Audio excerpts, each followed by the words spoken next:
be shared. And the real feeling is closure. It's bringing old things to light, patterns, the abuse of power is all starting to fragment now. We're seeing that collectively, and we're seeing it within ourselves as just old parts of ourselves letting go of,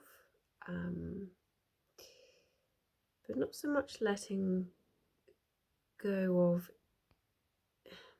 how can I explain this? So those parts that have held us back, that has blocked us from our power, the scab of that just basically shields us away from our light, which has been there to protect us to a degree, but now it's about just letting that fall away, this unearthing of self and the shedding of the skin like a snake.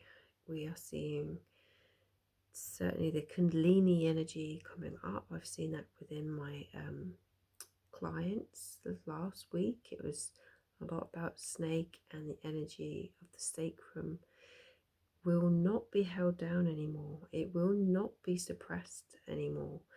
And this is the feminine energy in all of us. And we can look at it sexually if we want to. We can do. But these are like, if you can imagine the caduceus wand, and it's where the two snakes do this movement, this serpentine, and then come together, looking inwards at the head, often depicted with wings. And this is about the masculine and the feminine coming together and balance as one and come into the third eye. So this is about bringing equilibrium, balance within ourselves, of our masculine and our feminine. And the feminine part will not be held back anymore. And this might mean that we actually have to come out and retract from our masculine energy to a degree that's pushing and doing, and that has to that will stop, especially if it's blocking the feminine. So anything that is blocking you from stepping up into stillness will start to let go of these old patterns. Now, if you're not aware of them, that pushing, driving yourself, things will start to fall away, like your health. And I've really recognized the energy that we've had since the autumn equinox actually is really as taking us down into the ground, like you would do. The leaves would fall from the trees, the opening, the release, the grief.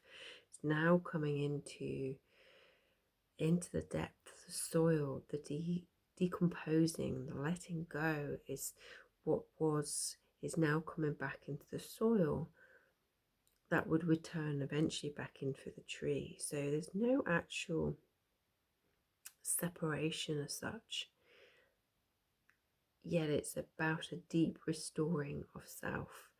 And if we go through that pushing, that cortisol energy, you will find like the wheels will be falling off. Okay, you'll be getting knackered. So really truly listen to your body, and if something doesn't feel aligned to do, if you haven't got the energy to do it,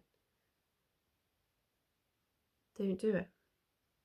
And this is really important for both men and women. But for women, we have that. Not only do we have the seasons that men follow, but we also have our own menstrual seasons as well, and our cycles. So we need to be really listening to that cycle of ourselves, because if we're pushing through, we'll have too much cortisol going on, and then the estrogen won't get produced, so we will drop really quite quickly. So because the cortisol and estrogen kind of have a very interesting relationship, and as it moves away from the ovaries to the adrenal glands, and the adrenals are creating both estrogen and cortisol, the two becomes like a growth hormone. So the body is actually protecting you from not getting cancer. So the more you push yourself, the cortisol levels, the more your estrogen will drop. So and then you get more and more symptoms of menopause that we see. So, and this really comes back to us women having to slow down. We are coming to that stage of life where we have to really recognize what serves us, what doesn't. Where do we put our energy? So it's really about being wise, and with that wisdom comes discernment.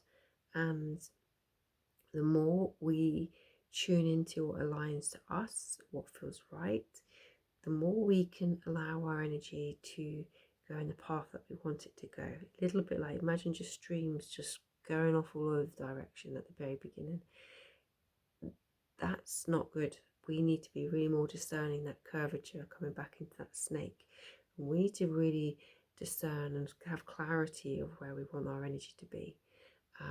So brain fog and more symptoms of ADHD, all these parts all start coming out because we're fragmented. Our brain is all over the shop because our energy is, and it's literally just trying to get through each day and just pushing out energy here, there, and everywhere. But if we're not really having those boundaries of holding our energy and being aware of other people around us, that all tends to will feed off our energy levels. So there's a lot of working out here, and the word no is really key, and that can be a sentence in itself if it doesn't serve you.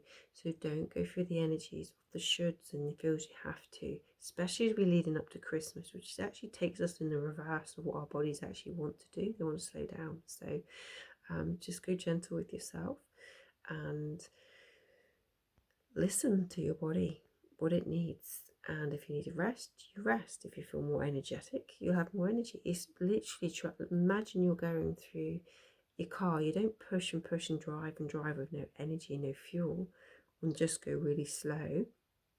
You stop, you refuel, and then you can take your journey with much more energy and drive. We're the same, but our bodies will limp and try and do as much as they can to keep us going if we're pushing it.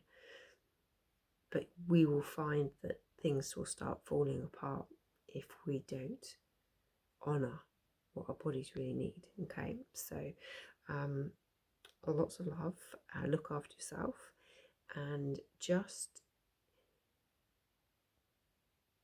give yourself space.